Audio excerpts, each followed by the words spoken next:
প্রিয় দর্শক, সাজ্জাদ কাদিরের প্রীতি এবং শুভেচ্ছা নিন। এই মুহূর্তে আপনাদের সামনে কথা বলবো, আওয়ামী লীগ কি নিষিদ্ধ? এই প্রশ্নটা কেন আসছে কারণ হচ্ছে অন্তর্বর্তীকালীন সরকারের একজন অযোগ্য অথর্ব উপদেষ্টা আছেন, লেফটেন্যান্ট জেনারেল অবসরপ্রাপ্ত জাহাঙ্গীর আলম চৌধুরী। তিনি আজ বলেছেন যে আওয়ামী লীগ যাতে মিছিল বা সমাবেশ করতে না পারে সেজন্য ব্যবস্থা নিতে পুলিশকে নির্দেশ দেওয়া হয়েছে। শনিবার দুপুরে হযরত শাহজালাল বিমানবন্দর থানা পরিদর্শন শেষে তিনি একথা বলেন। আওয়ামী লীগের মিছিল প্রসঙ্গে তিনি বলেন, আইন শৃঙ্খলা রক্ষাকারী বাহিনীকে এ বিষয়ে কঠোর নির্দেশ দেওয়া হয়েছে। তিনি হুঁশিয়ারি দিয়ে বলেন, পুলিশ কর্মকর্তারা পরিস্থিতি নিয়ন্ত্রণে আনতে ব্যর্থ হলে তাদের বিরুদ্ধেও ব্যবস্থা নেওয়া হবে। স্বরাষ্ট্র উপদেষ্টা আরও বলেন, আইন শৃঙ্খলা পরিস্থিতি আরও জোরদার করার জন্য প্রয়োজনীয় পদক্ষেপ নেওয়া হচ্ছে। এছাড়া উত্তরা পশ্চিম, তুরাগ ও উত্তরা পূর্ব থানাও পরিদর্শন করেন জাহাঙ্গীর আলম চৌধুরী।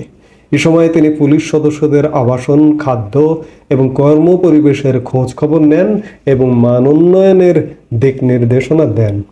আজকে হঠাৎ করে উত্তরাঞ্চল পরিদর্শন কেন জাহাঙ্গীর আলম চৌধুরীর? কারণটা হচ্ছে গতকালকে উত্তরা অঞ্চলে আওয়ামী লীগের একটা মিছিল অনুষ্ঠিত হয়েছিল এবং সেটা মোটামুটি বড় ধরনের। এই মিছিল অনুষ্ঠিত হবার কারণে গতকালকে সারা রাত ব্যাপী উত্তরাঞ্চলে ব্যাপক ধরপাকড়, গ্রেপ্তার সাধারণ নিরীহ মানুষ, কেটে খাওয়া শ্রমিক, মজুর গণহারে গ্রেপ্তার করা হয়েছে। আপনারা সোশ্যাল মিডিয়ায় একটা ভিডিও ভাইরাল হতে দেখছেন, এক দক্ষিণী মা এই অথর্ব উপদেষ্টা যাচ্ছেন গাড়ি নিয়ে, গাড়ির কাছে গিয়ে বলছেন, আমার সন্তানটাকে বাঁচাও। বাবা আমার ছেলে নিয়ে তো বাবা আমার ছেলের কাছে যাও বাবা, তুমি বাবা তোমার ছেলে বাঁচাও বাবা, বাবা তুমি আমার ছেলের বাঁচাও বাবা, আমি তোমার মা বাবা, আমার ছেলে নির্দোষী, আমার ছেলে কোনো পাপ করে না, আমার ছেলে দোকান করে খায় বাবা, আমার ছেলে মনে করে শিক্ষিত না, অশিক্ষিত বলো আমার ছেলে নির্দোষী। এই অথর্ব উপদেষ্টার গাড়ির গ্লাস উঠিয়ে দেওয়া হলো। এই যে আওয়ামী লীগকে আমি গতকালকের একটা বক্তব্যে বলেছিলাম যে আওয়ামী লীগ এই মুহূর্তে এইভাবে বিচ্ছিন্ন মিটিং করাটা আওয়ামী লীগের জন্য খারাপ হচ্ছে। আবার আওয়ামী লীগের অনেক নেতাও বলতে পারেন যে মিছিল করার দরকার আছে। ভাই, যে নেতা এই কথা বলছেন আওয়ামী লীগ একার আপনার নয়। আজকে দেশের এই অবস্থার জন্য আপনি যে লোক এই কথা বলছেন আপনিও দায়ী। আপনার মতো আওয়ামী লীগের কিছু দুর্বৃত্ত দায়ী। আওয়ামী লীগে যদি ভালো নেতা থাকতো তাহলে দেশের এই অবস্থাটা হতো না। আওয়ামী লীগের নেতৃত্ব যে অনেক আগে দেউলিয়া পূর্ণ হয়ে গেছে, দেউলিয়াত্বের কারণে আজকে 5 আগস্ট আওয়ামী লীগের পতন হয়েছে এই যে আপনাদের মতো কিছু দুর্বৃত্তের কারণে। জুলাই, আগস্ট এই সংকটকালে প্রধানমন্ত্রী শেখ হাসিনার আশপাশে আমরা আওয়ামী লীগের খুব দক্ষ ডাকসাইটের নেতাকে দেখিনি, কিন্তু যাদেরকে দেখেছি তারা আসলে দক্ষ ডাকসাইটে তাদেরকে বলা যায় না। আমরা সালমান এফ রহমানকে দেখেছি, আমরা আইনমন্ত্রী আনিসুল হককে দেখেছি, আলী আরাফাতকে দেখেছি। সালমান এফ রহমান পোড় খাওয়া রাজনীতিবিদ, আনিসুল হক কি পোড় খাওয়া রাজনীতিবিদ? আনিসুল হকও তো হঠাৎ করে রাজনীতিতে আসা মানুষ। আলী আরাফাত তিনিও তো রাজনীতির আওয়ামী লীগের দীর্ঘদিনের মানুষ নন। আওয়ামী লীগের দক্ষ পোড় খাওয়া নেতারা কোথায় ছিলেন? কেন জুলাই আগস্টের সেই আন্দোলনটা দমন করতে পারেননি? কেন শেখ হাসিনার আশপাশ দিয়ে আমরা কোনো খুব ডাকসাইটে দক্ষ আওয়ামী লীগারকে দেখিনি, আওয়ামী লীগ নেতাকে দেখিনি ওই পরিস্থিতি ট্যাকেল করবার জন্য?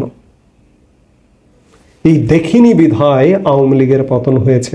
আওয়ামী লীগের পতন হয়েছে মানে স্বাধীনতার পতন হয়েছে, মুক্তিযুদ্ধের পতন হয়েছে, বাংলাদেশের পতন হয়েছে।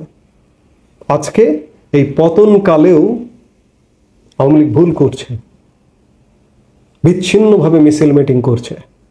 কেন বিচ্ছিন্নভাবে মিছিল মিটিং? মিছিল মিটিং করতে পারেন, এই মুহূর্তেই করতে পারেন, নামতে পারেন মাঠে। সারা বাংলাদেশে একযোগে সকল পর্যায়ের আওয়ামী লীগ নেতাকর্মী, সকল অঙ্গ সংগঠনের নেতাকর্মী একযোগে মাঠে নামতে হবে। বাঁচো অথবা মরো, ডু অর ডাই, সেই নীতিতে মাঠে নেমে দখল করে ফেলতে হবে। থানা পুলিশ আপনাকে কিচ্ছু করবে না। আপনি যদি মাঠে নামেন, থানা পুলিশ যে ভয়ে ভীত এবং সমন্বয়করাও আজকাল যে ভীত, কিন্তু আপনি কি মাঠে নামতে পারবেন? এই মুহূর্তে আওয়ামী লীগের সেই সাংগঠনিক শক্তি কি আছে? দুর্বৃত্তদের কারণে আওয়ামী লীগের কি অবস্থা আপনি, আমি, সাধারণ মানুষ সবাই জানি। এই সবাই জানবার কারণে আমরা যখন বুঝতে পারছি যে আওয়ামী লীগ একযোগে মাঠে নামতে পারবে না, তখন এই যে বিচ্ছিন্নভাবে এই কাজগুলো করা হচ্ছে, মিছিল করা হচ্ছে, এখানে ওখানে শক্তি প্রদর্শন করা হচ্ছে, এতে তো ক্ষতি হচ্ছে। ক্ষতিটা কি হচ্ছে? এই যে লেফটেন্যান্ট জেনারেল জাহাঙ্গীর আলম চৌধুরীরা বলছেন যে আওয়ামী লীগের মিছিল মিটিং বন্ধ করবার জন্য পুলিশকে নির্দেশ দেওয়া হয়েছে। আমি প্রশ্ন করছি যে আওয়ামী লীগ কি নিষিদ্ধ রাজনৈতিক দল? আওয়ামী লীগ তো নিষিদ্ধ নয়।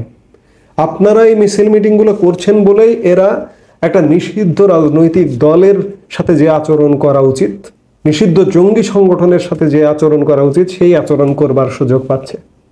আওয়ামী লীগ যদি এভাবে বিচ্ছিন্ন কর্মসূচি পালন করে, এই যে বিবাদমান যে রাজনৈতিক দল, গতকালকে আমি বলেছি 3 বাহিনী, জামাত, বিএনপি, এনসিপি, এদের মধ্যে ঐক্য আরো বেড়ে যাবে।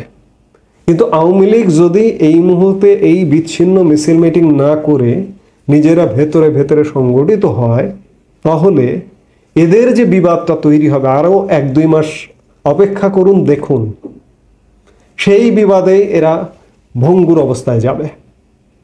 আর আওয়ামী লীগ 2 মাসে নিজেরা সংগঠিত হয়ে আসবে, হয়ে একযোগে মাঠে নামুন, তখন কোনো সমস্যা নেই। কিন্তু আজকে উত্তরায় নামছেন, কালকে বাড্ডায় নামছেন, পরশু সাতক্ষীরায় নামছেন। ঢাকার বাইরের কথা কিন্তু আলাদা। ঢাকার বাইরে ধরুন গোপালগঞ্জে শক্তি সামর্থ্য আছে, এবং বাংলাদেশের যেসব জেলায় শক্তি সামর্থ্য আছে সেসব জায়গায় এমনকি স্থানীয় প্রশাসনের সাথে নেগোসিয়েট করবার মতোও শক্তি আছে। এমনকি আওয়ামী লীগকে যারা প্রতিহত করছে, যেসব রাজনৈতিক দল অনেক জেলায়, বিএনপি, জামাত কিংবা এনসিপি, সেখানে ওই রাজনীতিকে ম্যানেজ করবার মতো ক্ষমতা আছে।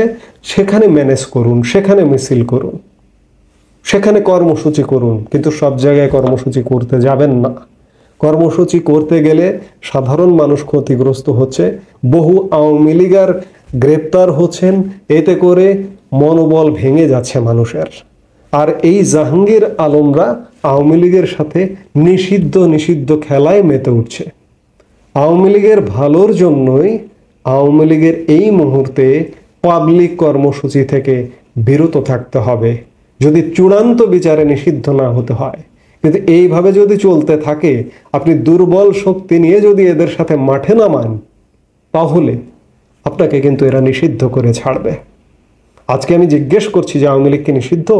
এই অথর্ব জাহাঙ্গীর আলম চৌধুরীর এই সাহসটা কোথার থেকে আসে যে আওয়ামী লীগের মিছিল প্রতিহত করতে হবে? একটা স্বাধীন দেশে মিছিল মিটিং করবার অধিকার আছে, সেই অধিকার হরণ করতে হবে। আমি বলবো এরা প্রতিবন্ধী, এরা মানসিক প্রতিবন্ধী। আওয়ামী লীগের প্রবল প্রতিপক্ষ জামাতের কথাও যদি বলি, জামাতও এই সাহস করবে না বা করে না, বিএনপিও এই সাহস করে না, কিন্তু জামাত এদের দিয়ে করিয়ে নিচ্ছে। জামাত সরাসরি করতে সাহস পাবে না।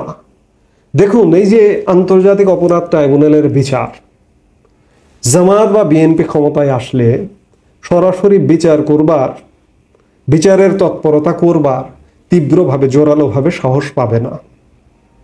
এখন করে নিচ্ছে এই অথর্ব সরকারকে দিয়ে, যাতে দোষটা নিজেদের ঘাড়ে না পড়ে। আন্তর্জাতিক বিশ্বে যাতে দেখানো যায় যে এটি করছে অন্তর্বর্তীকালীন সরকার এবং নোবেল বিজয়ী ইউনূসের সরকার। আমাদের এখানে কোনো হাত নেই। অথচ আপনি তদন্ত করে দেখুন, সেই ট্রাইব্যুনাল পুরোপুরি জামাত খেয়ে ফেলেছে, জামাতের দখলে।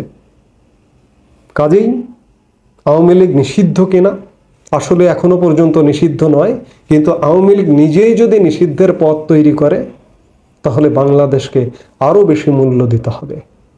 আমার কথার সাথে অনেক আওয়ামী লীগ নেতা, আওয়ামী লীগ কর্মী একমত নাও হতে পারেন, কিন্তু ভাই নেতা, ভাই কর্মী, আওয়ামী লীগ কিন্তু আপনার একার নয়। এই যে বিগত 16 বছর একার মনে করেছেন অনেকে, আওয়ামী লীগ অনেকে পারিবারিক লীগ মনে করেছেন, পরিবার লীগ মনে করেছেন। আওয়ামী লীগ সবার, আমার আপনার সবার, স্বাধীনতাকামী মুক্তিকামী মানুষের সবার আওয়ামী লীগ। কাজে আওয়ামী লীগকে নিষিদ্ধ হতে দেওয়া যাবে না। বুদ্ধি করে আওয়ামী লীগের পা ফেলতে হবে। এই যে এইভাবে করেই যদি নিষিদ্ধের পথে পা বাড়ান, নিষিদ্ধ হয়ে গেলে কিন্তু সত্যিকার অর্থেই এমন দমনপীড়ন নেমে আসবে যে দমনপীড়ন আর সহ্যই করতে পারবেন না। কাজেই সাধু সাবধান। এই মুহূর্তে এ পর্যন্তই। সবাই ভালো থাকুন, সুস্থ থাকুন। আমাদের ভিডিওগুলো নিয়মিত পেতে সাবস্ক্রাইব করুন Sajjad Kadir and the legends YouTube channel এবং লাইক, কমেন্ট, শেয়ার করে সাথে থাকুন।